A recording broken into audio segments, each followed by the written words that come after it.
Speaking of Courage podcast, episode, what number? I think it'd be 22, I think. 22? If you count the short cemetery Yeah. we have on there. We have 20 videos up Nice. and then one in the bag. So Awesome, man. How you doing? not too bad, you? Moving into the new place? Yeah, pretty Getting much situated. getting settled and all that good stuff. Awesome, man. Just got done with a good interview with your Yeah. boy that you grew up with? Yeah, I had our first interview with Kyle there, so Yep. hopefully that was you an guys liked interesting it. one. Yeah.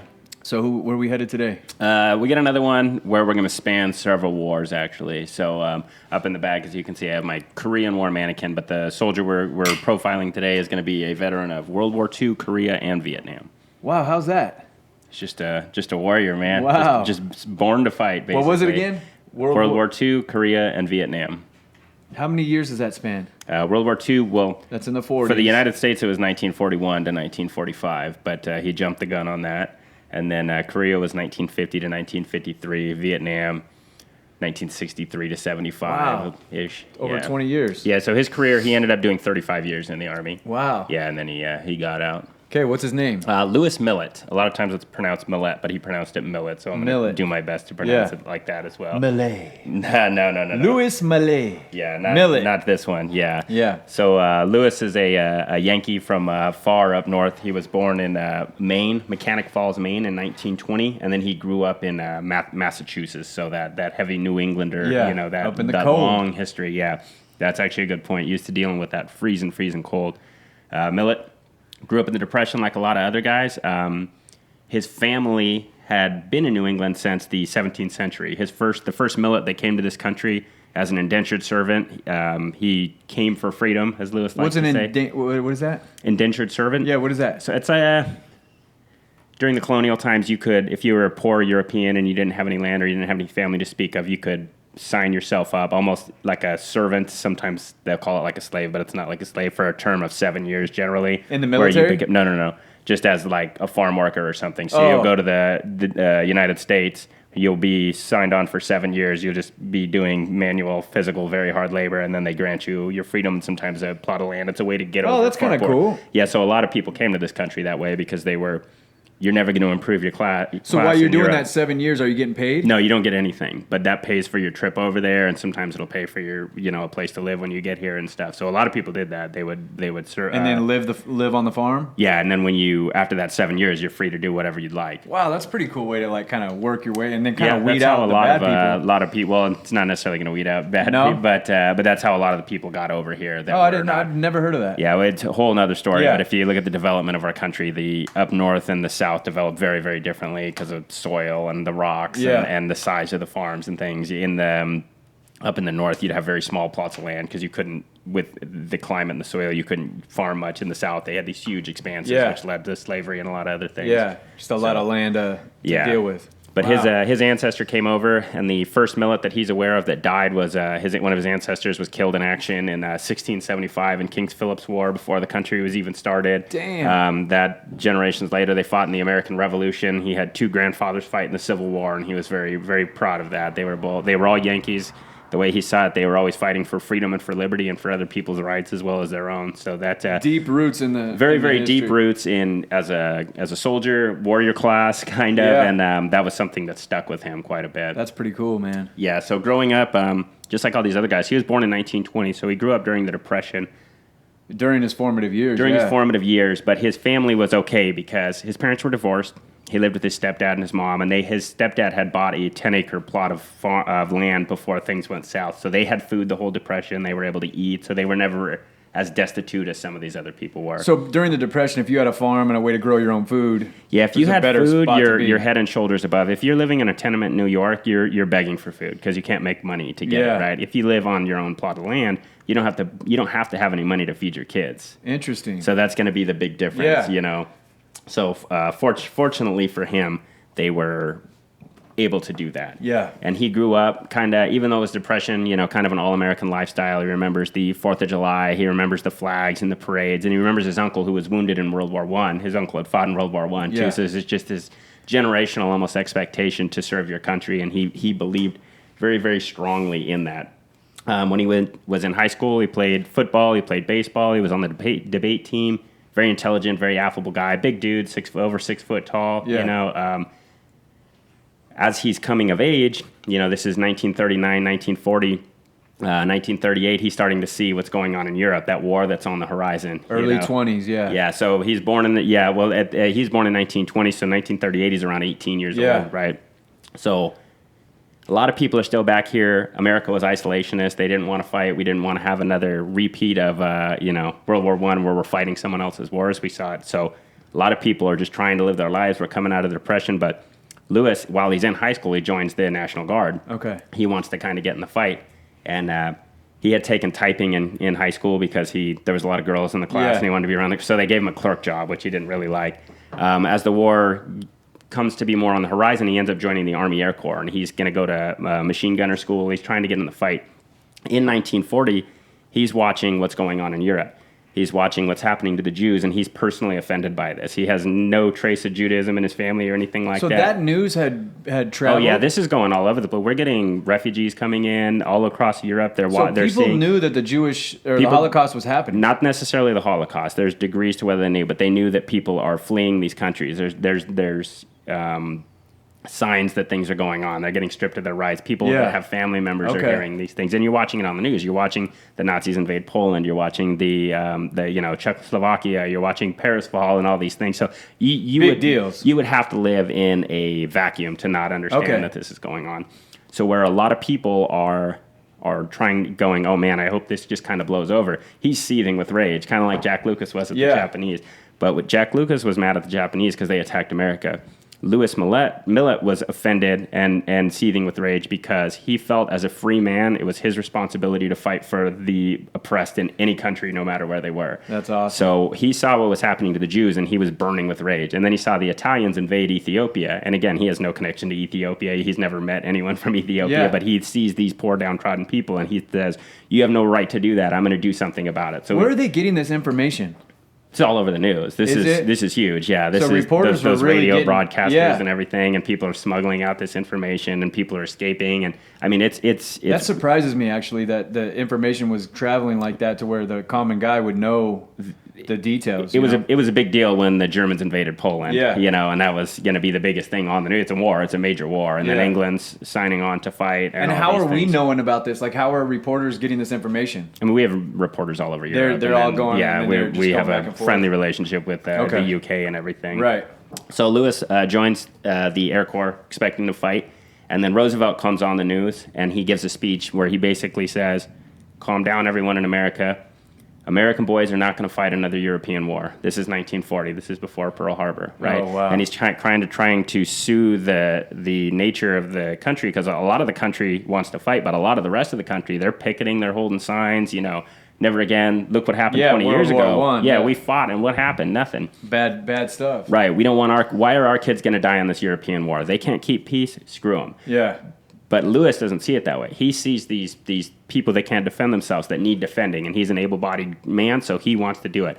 He actually goes, while he's in the National Guard, he goes back to his high school in uniform, and he gives a speech to his old high school about the dangers of Nazi Germany and what's going on and stuff. So he's a very intelligent guy. He knows what's going on. And he wants to get the word out. Yeah, he wants to get the word out, and he's warning people, this is coming. This is good. We need to be prepared for this. And, some people are listening, some people aren't.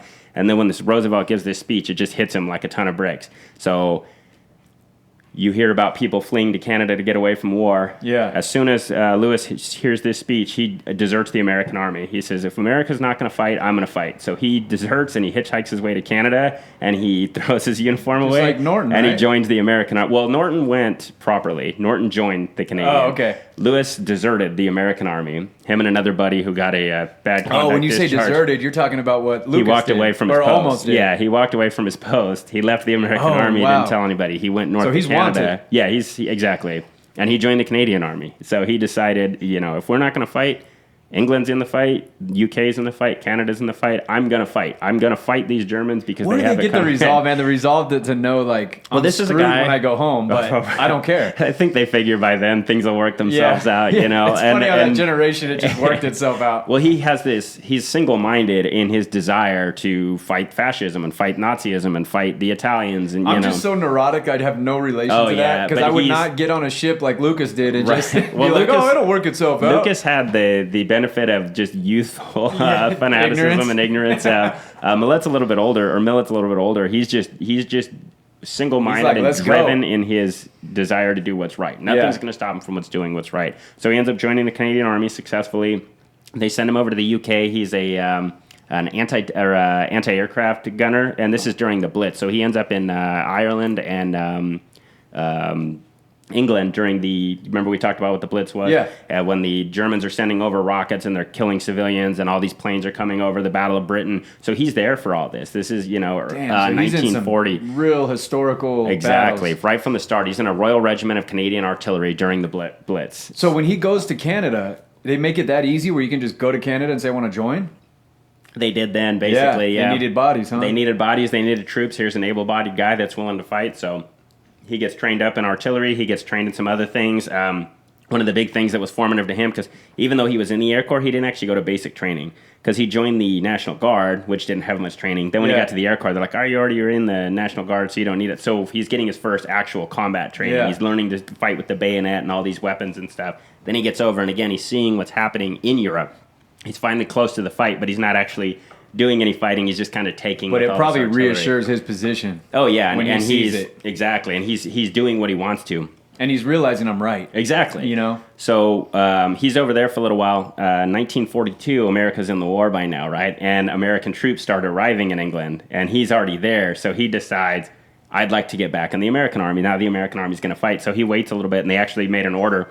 All troops that are in the European armies, if you're an American, you can come over, basically, like no questions asked. Yeah, it was because a lot of guys had done that, the Abraham Lincoln Brigades and things. I love this generation of American guys, man. They were just badass. Having to hold people off from fighting, They're right? so headstrong, dude. Yeah. You know? So he surrendered to the embassy. He didn't tell them he had deserted before. He just said, I'm an American. I'm in the Canadian Army. I would like to join. So they said, okay, sure, no problem. He joins the 1st Armored Division, and you got to think paperwork back then. They're not going to fingerprint you and look. So they have no idea. Internet. Yeah, they have no idea that he deserted before. Yeah. So they just take him as an American troop. So he ends up being sent in the 1st Armored Division in the invasion of Africa. So if you know anything about World War II, this is early war. We didn't start fighting in France. We didn't start fighting in Italy. We started in Africa, and he's there for these very, very first battles. Yeah. So he's there at the Operation Torch, as they called it, in Tunisia, the port of Oran, where we actually were fighting the French, the Vichy French, who were the French that were allied with the Nazis. They land under heavy losses, so he's part of that invasion.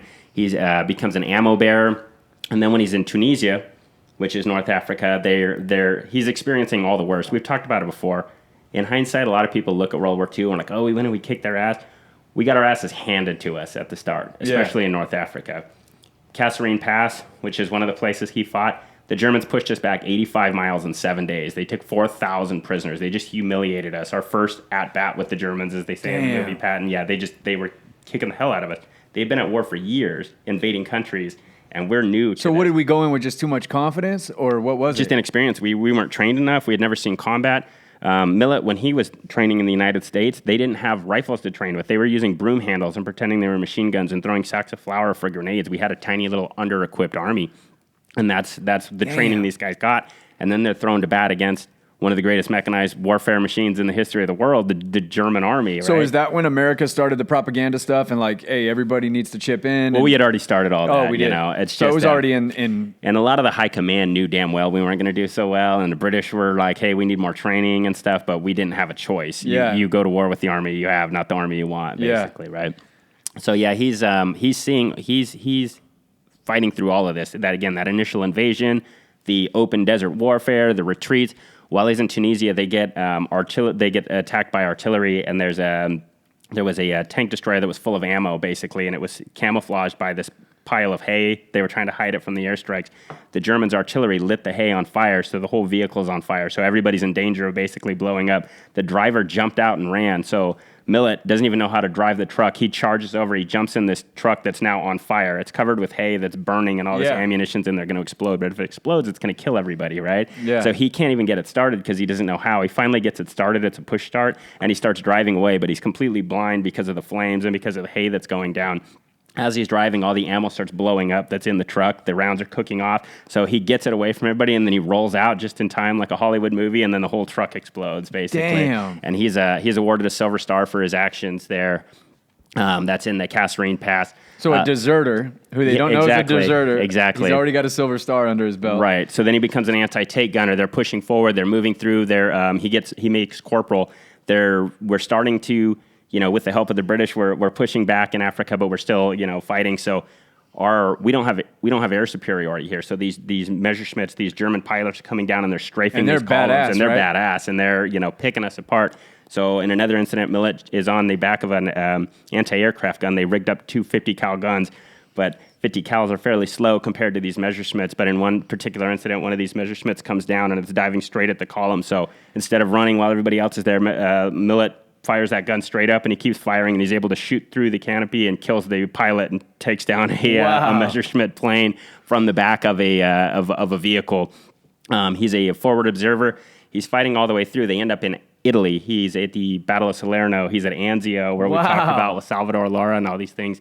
In one particular incident, he's an artillery spotter, so he actually called artillery fire on his own position. He calls everybody else to fall back, and he's calling it on. He's just a born warrior, and he's in exactly where he wants to be. This is his spot.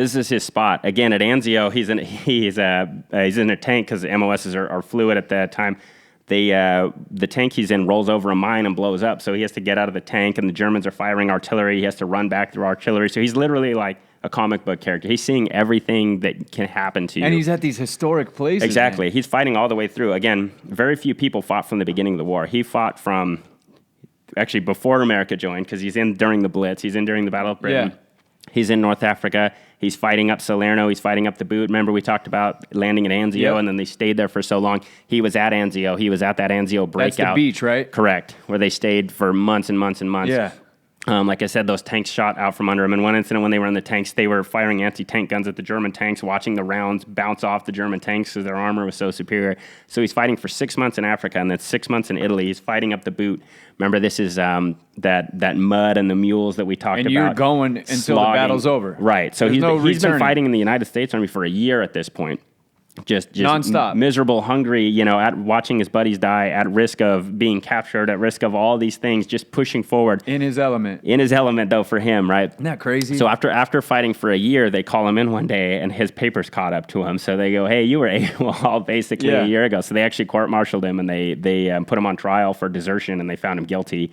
And he deserted. Yeah. So his punishment was he was fined $52, and they took his pass away, and then they promoted him to second lieutenant. So he got actually a battlefield commission shortly thereafter. So it was like a slap on the wrist. Yeah, exactly. It was like, hey, we got to do this because you can't actually get away with this, but.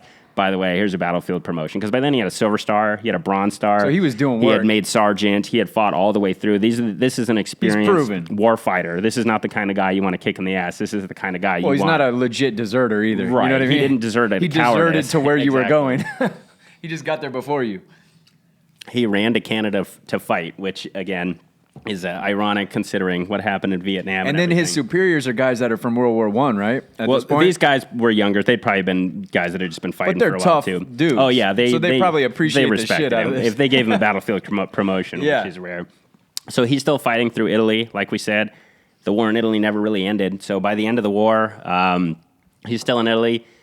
He gets out, he goes home, and he joins the Maine National Guard again. So the war's over. That's more than enough for a lifetime, right? Yeah. That's more than a acceptable battle just record. thinking about the battles he went to alone. I mean, the stories the guy must have had. Exactly, and just being away from home that long, and I've showed you pictures of him before, but he's this big, tall guy with this big handlebar mustache and the red hair and everything. Awesome. He looks just like a beast. He looks like a character out of an old British war movie or something like that, but he's American. So he goes home. He starts going to school. He's in college in Maine, but he's still in the reserves, basically. So when the Korean War breaks out, when the war's on the horizon, they start calling people back up. So he volunteers for active service again. Of course. Because the North Koreans invaded South Korea. So what does that mean to Millett? Yeah. That means the freedom of these poor people is at risk, and he's a free man, so it's his duty as a free man to go fight. Simple as that. Point blank, period. So they call him back up. Even though he doesn't have a college degree, they send him to Japan as the director of education for these facilities and stuff. But he's living the good life. But how old is he at this point? 30? This would be he was born in 1920. Exactly. So he's about 30 years old with a ton of experience. Ton of life experience. He's married at this point. A rack of medals. Yeah, a chest full of medals. He's one of the old World War II guys. And again, even in World War II, the guys that served in 1944 would look at the guys that were there in 1942 as old men, like, wow, he was there when things were rough. Let's listen to this dude. Exactly. So he's in Japan kind of living the good life, but he wants to get in combat. What kind of guy is he? Do they know, like, at this point, is he like a crusty old... No, I don't think so, because I've seen interviews with him later, and he's always pretty happy, and he's always funny, and he seems like a very affable guy, and he's always, the way he talks about his men, you can tell he's the kind of leader that loves his people. Follow. He is very stern on training and discipline, but at the same time, you want to be around him. So he's not a bully. He's not a beast. He's a warrior that inspires you to be better. Yeah. He's a big... You want to walk through hell with him. Exactly. Hey, look at that guy. Yeah. He's wounded several times over the course of his career, and he always said, I was always surprised whenever I got hit, I was surprised because I thought I was so badass nobody could hurt me. He's what he said. He said I didn't think any son of a bitch could kill me, is what he used to say. Yeah. So every time I'd get hit, I'm like, what the hell? And he just kind of didn't. Surprised himself. Yeah. Comic book characters aren't supposed to get wounded. Well, if they do, they just keep charging forward, which is what he does. Yeah. So he ends up hearing that the 27th Infantry Regiment of the 25th Infantry Division, though, the Wolfhounds, their famous unit, is getting ready to go in combat. So he kind of snakes his way down there. Yeah. And he volunteers for the unit. Hey, I don't want to be in Japan anymore. I want to go over there. So sure enough, they let him go. He becomes a forward observer. Calling in that artillery fire. We call them fisters, or they used to. I don't know if they still do. Yeah. So you'll have the infantry guys, and you'll have one artillery guy up with them, so he can radio things in and call that artillery. So that's what he's doing in Korea in these early days. He fights again through that drought season where it's hot and miserable, and then on into the winter. On one mission, he's wounded by artillery fire. He gets shrapnel. So while he's recovering, instead of being in the rear, he becomes an aerial observer. So there's those little 2-man planes. There's the pilot, and then there's him. They're flying around up in the air. He's telling them where to fire, where to hit. Exactly. But targets. You can't keep him out of the fight. So on one particular mission, a South African pilot, who's an ally of ours, is shot down, and he's out in no man's land, right? He needs a rescue. Enemies within distance. We need to get this guy out of here. So they fly over, and they find him, but there's only 2 seats on the helicopter. So Millett volunteers, I'll stay here. So he jumps out, and the South African, they fly him back, and Millett's just in the middle of the enemy. They don't know he's there. They don't find him or anything, but just the balls on that guy just to be like, I got this. Take my seat. And he's already wounded, because he's recovering from a wound. So he gives up his seat. The pilot that he saved, the South African, actually got in a different helicopter, brought him back, and then picked him up and rescued him. And then as a reward, the South Africans gave him a bottle of alcohol, a bottle of whiskey or something. That was, instead of giving him a medal or anything, they gave him to that. So anyways, he's a forward observer.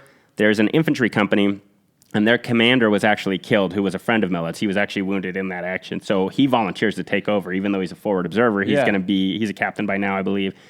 He's going to take over this infantry command. So he does. He takes over command of an infantry company.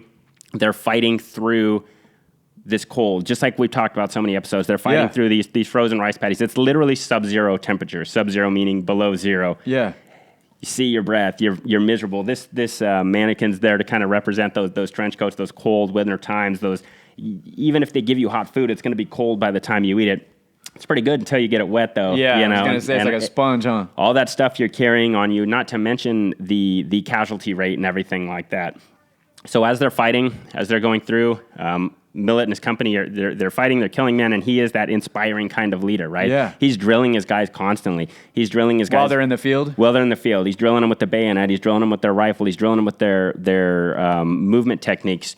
And it seems stupid, but you can tell the difference from a mile away from a unit that doesn't give a shit and they hate their leaders from a unit that wants to be badass and want to get in the fight. And these wolfhounds want to get in this fight. And he's got the history to back up what he's teaching. Yeah, this isn't just some asshole out of West Point telling you. This is a captain who started as an enlisted and went deserter, a seasoned veteran. A chest full of medals. Yeah, this is the guy you want to find. When you find out you're in his unit, you're like, hell yeah. Correct. So on February 7th, 1951, his unit's advancing. The new commander in Korea had basically, we want to do offense forward. We wanted to start destroying the enemy. No more of this pushing back. So they wanted guys like Millett. So they end up getting attacked. They're moving towards this hill, and they wanted to run the enemy off the hill and kill as many of them as possible, basically, was their mission. So they go to attack this position, and while he's about 100 meters from the base of the hill, the enemy's opening up. They are firing with artillery. They're firing with machine guns. They're firing everything else. He looks up and he sees a platoon of Americans that are pinned down, right? They're stuck in the open. So Millett jumps up on a 50 cal gun on a tank and he starts firing this 50 cal. And then while everybody's, figuring out what they're going to do, Millett gives the order that no one ever would want to hear normally. He says, fix bayonets and follow me, which is, again, this is 1951, right? This is 5 years after Hiroshima and Nagasaki atomic bombs. This is machine guns. We have jet fighters. We have any kind of weapons you can think of. Is the last thing. And Millett is choosing the bayonet. And again, this is the last thing you would ever want to hear. This is normally would make you shake in your boots if you heard this, because it means everything's over. But not in Millett's company, because Millett's been training these guys, and they've been wanting to do this. So prior, what do you think their reaction was? Oh, they fixed those sons of bayonets. So Millett had found some propaganda from the Chinese. You think they were scared? Millett had found some propaganda from the Chinese that said the Americans are afraid of the bayonet. And again, he took that personally. He said, I'll show you, you sons of bitches. That's his quote. He said, both my grandpas used the bayonet in the Civil War. I'll show you who's afraid. Yeah. So he started constantly drilling his men and telling them over and over and over, we're the best and we're going to kill these sons of bitches. They learned how to say in Korean and Chinese, I'm going to kill you with a bayonet. So when he said, fix bayonets, these guys were ready to go because they knew this was coming at some point. Oh, they're probably like, they knew this was coming. The point of the bayonet, that man-to-man combat, that primal, again, jet fighters and machine guns, and he's choosing a weapon that isn't far from a caveman with a sharpened rock. You're looking into your enemy's eyes. Right. You're smelling their breath. Absolutely. You're plunging in and you're feeling that come back. And there's, it's and they have bayonets too, right? Oh, they have they have bayonets, but they have grenades and machine guns and rifles, which is more important than anti-tank guns. And we're not on top of them. So we're not running up on... We're not on top of them at this point. He's 100 meters from the base of the hill, and we have to charge up this hill still, right? So they do exactly that. Millett takes the head of the company and he starts charging and he starts rushing forward. And as he's progressing, the enemy's firing down on them, but he keeps charging forward with that big mustachioed grin and that rifle sticking out and that bayonet to the front of him. And he's charging forward. He turns back at one point and he says, come on, you sons of bitches, and follow me. Come on, you sons of bitches, and fight. Let's go. Let's move. And everybody's following him. Not a man falls. He said later, I couldn't do this on my own. It's because of my guys. He said, come on, you sons of bitches, and fight. And he charged forward. And they say he started cresting the hill. The enemy starts lobbing grenades down. And he said most of these grenades are going harmlessly by because they're just rolling. But one of these grenades stops and it blows him. It hits him in the shins, but it doesn't even slow him down. So he's got grenade shrapnel in his chins. The enemy's firing.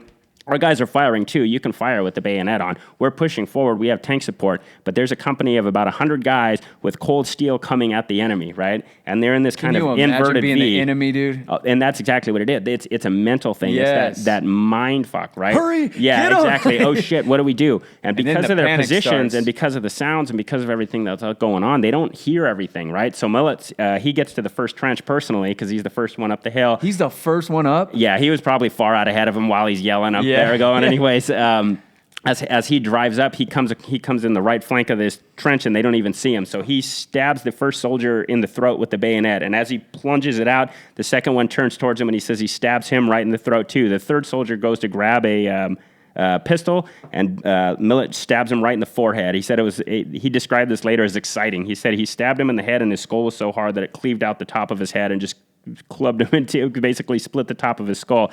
As he's doing this, as he's bleeding from his own wounds, his own troops are rushing past him. These guys they have the enemy on the run. There's 200 enemy soldiers, and there's about 100 of these guys. The enemy starts to turn and run because even though you have these machine guns and stuff, they won't traverse one way. So you look and you see someone screaming at you in their best attempt at your language to tell you, I'm going to kill you. And you see the blood spurting out of your other guy. So they're able to overrun the position. Millett's wounded. He's bleeding from his legs. He's covered in his own blood. He's covered in the enemy's blood, but he's still charging forward. They're telling him, Captain, you need to fall back. And he's saying, not till we take the hill. He's charging forward. They're hitting people with their buttstocks. They're driving these guys off. They're shooting them in the back. And with pure grit, courage, and initiative, they're able to take this fixed position and relieve that with this bayonet charge.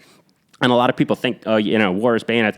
Nobody fights with bayonets. It's just not reality. Even in the Civil War, it was like less than 2% of the combat casualties were actual bayonets. In this battle, they ran off over 200 guys. There was about 50 enemy dead that littered the ground afterwards, and over half of them were killed with bayonets, just from him and his guys.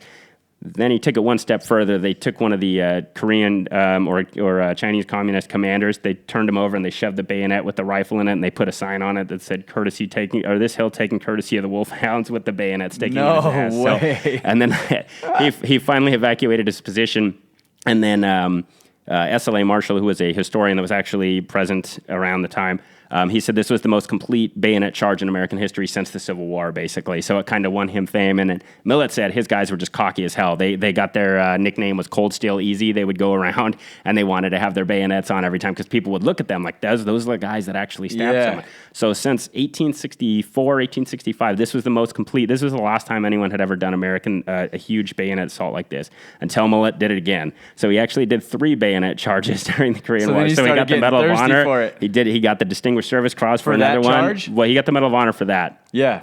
He got a Distinguished Service Cross for a second charge, and he says he did another one until his commanders actually ordered him to stop because they decided they were going to give him the Medal of Honor and they didn't want him to get killed. So they actually pulled him off and kind of knock it off with the bayonet stuff. Let's get you, blood, bro. Let's get you behind.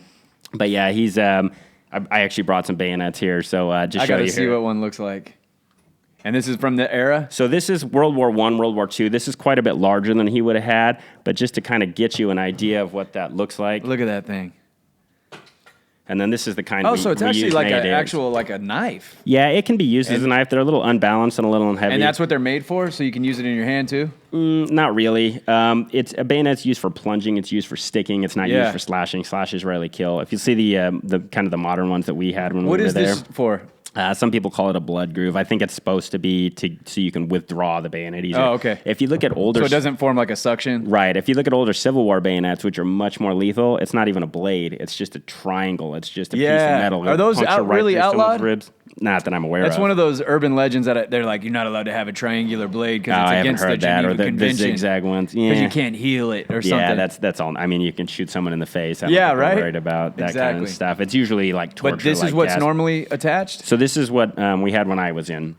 And that attaches to your... This is attached to your rifle. So the barrel's going to go through here, and then it's got a little attachment on the back. I don't know if we can see that on there. That's cool, man. And then the same thing. The bayonet. Because that just looks like a damn knife. Yeah, that one is. And again, that's not as lethal of a bayonet as something like this.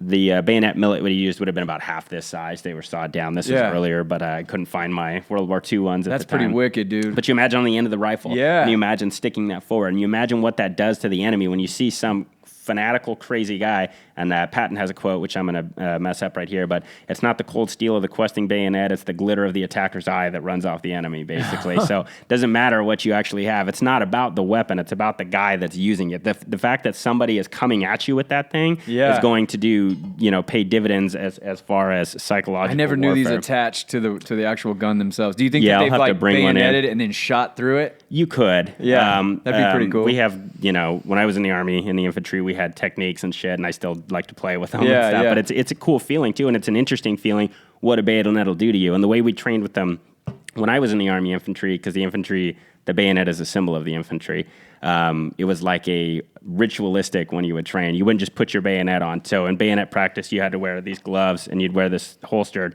and when they'd say fixed bayonets, you'd hold it to the sky, and they'd say, what's the spirit of the bayonet? And you'd say, to kill, kill, kill with cold blue steel. And then they'd say, what makes the grass grow? And you say, blood, blood, blood makes the grass grow, or blood, red blood makes the grass grow. And then they'd say, why is the sky blue? And you'd say, because God loves the infantry, because that's the infantry color. So it's a psychological thing. So again, if you take a bunch of scared guys, it's not a good thing. But if you have guys training with this constantly and you're drilling them and you're telling them, we're going to show those sons of bitches, you're watching your buddies get killed. Wait till we stick one of these in between their eyes, right? And you have this commander with the gumption that's going to do it. And he does it 3 freaking times. And he looks exactly as cool as you would think he looks. Exactly. Right? And he's charging up the hill. Again, he's not the guy in the rear. He's the first one up there, and he's the first one plunging his bayonet into somebody. And he's bleeding from wounds, and he's not slowing down. What do you think he's saying as he's doing it? Well, like I said, he's got to be talking shit to the enemy. According to these quotes, he was saying, I'm not, I won't be evacuated till we take this hill. And like I said, everyone goes with me was one of the things he said. Fix bayonets and follow me.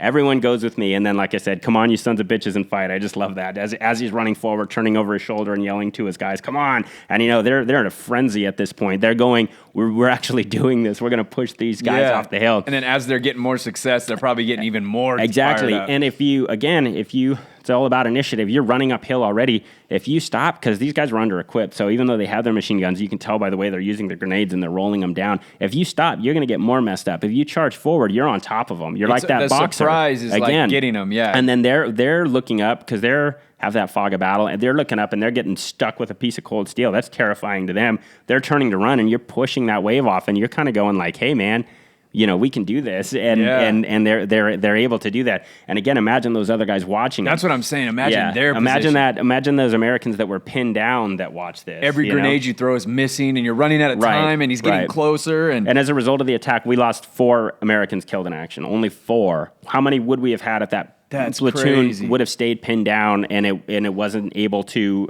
be rescued by these guys? Wow. You know. So he gets awarded the Medal of Honor for that charge. Yeah, so he's awarded the Medal of Honor, and he's actually he's taken from Korea. He's sent home.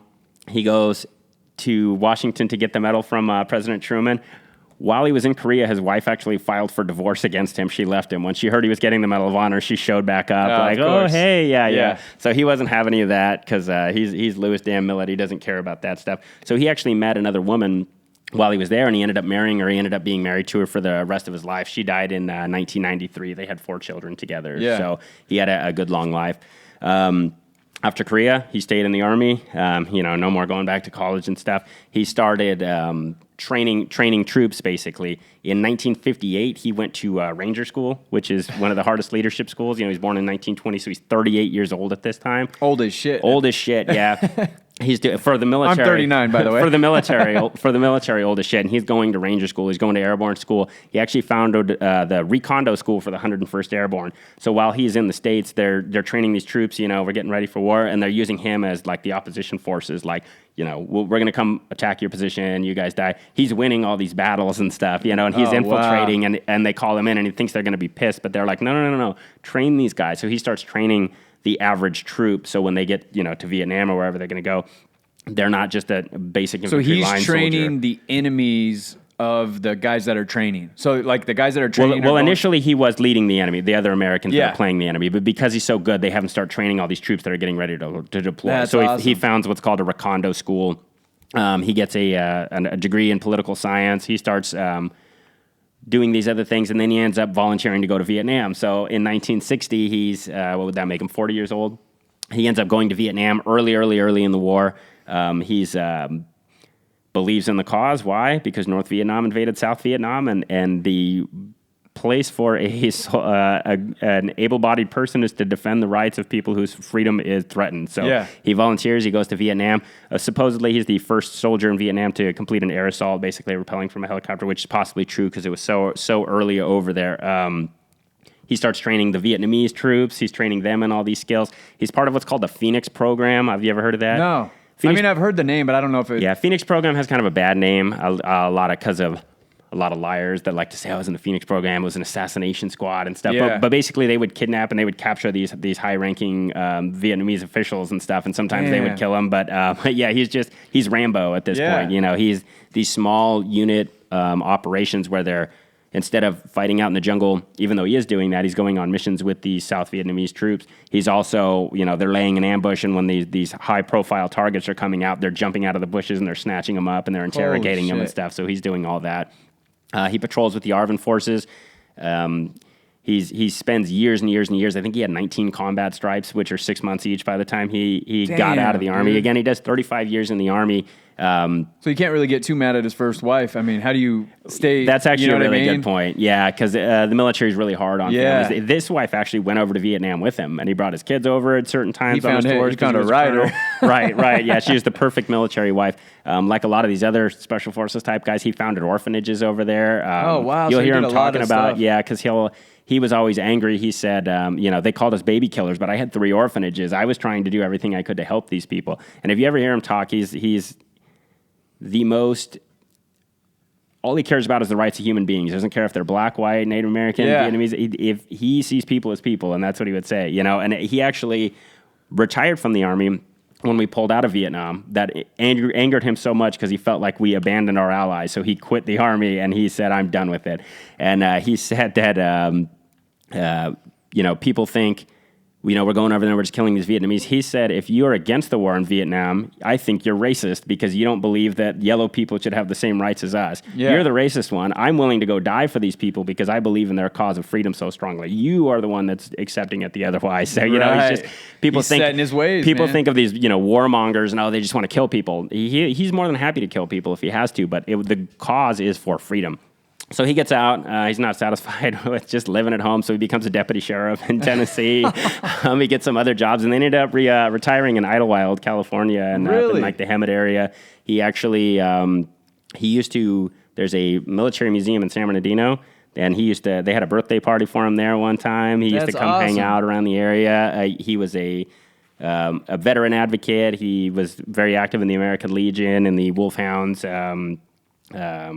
Veterans organizations and all that kinds of stuff. So he lived a good long life. In 1985, his son was actually in the Army. He was in the 101st Airborne, and they were on a peacekeeping mission in Sinai. And when they came back, the plane crashed, and his son was killed right before he came home in 1985.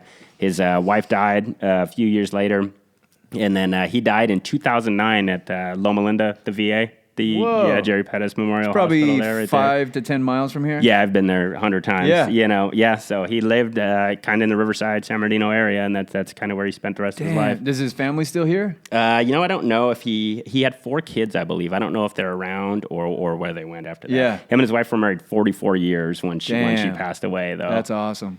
And then, like you said, a writer. She was going with him to Vietnam, which somebody was that the he found that was war. more his pace. Exactly. Yeah. And again, we don't know what happened with the other lady. It might not have been at all her fault, but just not everybody's cut out to be a soldier's wife, and certainly not everybody's cut out to be. You got to be real strong-willed. Yeah. So because the military's coming first. Yeah.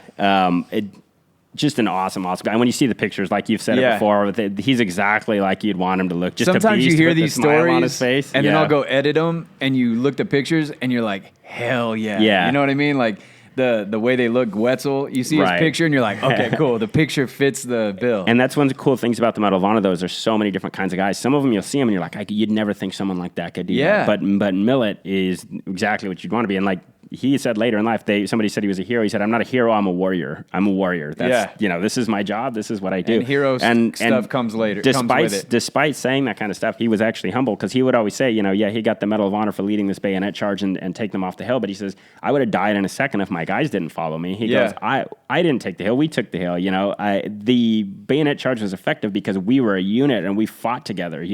It's not one bayonet. It's a formation of men charging forward and thrusting forward with those tanks that are supporting with their one without the other is meaningless. That. Exactly. So he said, I figure I was a pretty good leader because nobody didn't follow me. He sounds like a hell of a leader, man. Yeah, he's an awesome guy. Everywhere he went. And just when you listen to him talk, he's a cool guy too because there's the interviews of him when he's an older man and stuff, and he'll start talking and he's funny and he's smiling and then he's kind of moved to tears by the things he talks about and stuff, because and it's funny because not to get political, but there's the left and the right, and people think, the militaristic type people are so, racist and hard. He's the most militaristic right wing guy you're ever going to have in the world. But when he talks, he's very passionate about, black man and white man and equality and everybody fighting. He does not see race. He didn't see people. He saw an American uniform and he saw, the beauty in that and fighting together. And he doesn't see, the rights of Americans are being trampled on. I need to fix that, but who cares about other countries? Anywhere in the world, if he could do something about some poor person who can't defend themselves, he was going to go do it. Yeah. And he was the guy that was going to do it.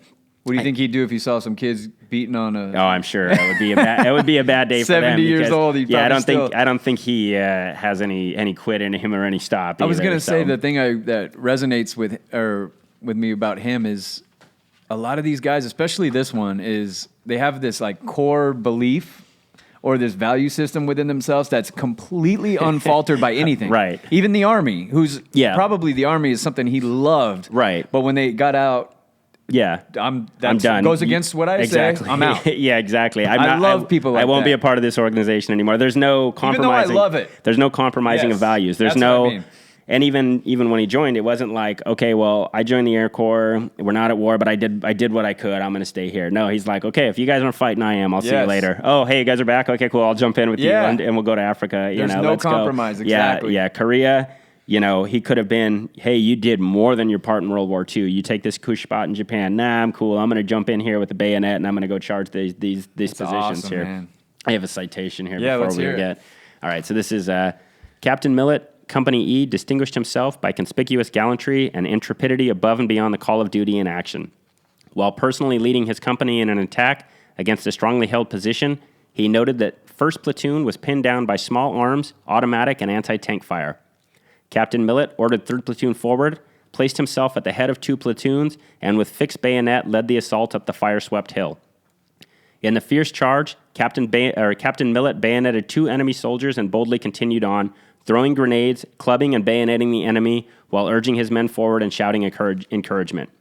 Despite vicious opposing fire, the whirlwind hand-to-hand assault carried to the crest of the hill. His dauntless leadership and personal courage so inspired his men that they stormed into the hostile position and used their bayonets with such lethal effect that the enemy fled in wild disorder. During this fierce onslaught, Captain Millett was wounded by grenade fragments, but refused evacuation until the objective was taken and firmly secured. The superb leadership, conspicuous courage, and consummate devotion to duty demonstrated by Captain Millett were directly responsible for the successful accomplishment of a hazardous mission and reflect the highest credit on himself and the heroic traditions of the military service.